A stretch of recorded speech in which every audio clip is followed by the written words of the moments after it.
1970 में ये डुम्बुरलिक स्थापित किया है त्रिपुरा सरकार ने। धलाई डिस्ट्रिक्ट गंडासरा महकुमा ये डुम्बुरलिक स्थापित है। यहाँ पे एक साल में एक बार मेला होता है, बहुत बड़ा मेला होता है। ये तारीख 14 जनवरी पूरा ये बड़ा सारा मेला होता है।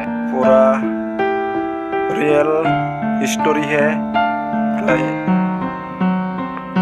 यहाँ पे बहुत सारे जगह से लोग आके पिकनिक भी खाता है।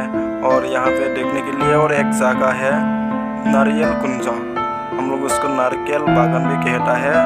ये नारियल कुंज में अभी बहुत छोटा छोटा घर भी बनाया। और यहाँ पे बहुत सारी जगह का लोग आके देखते हैं।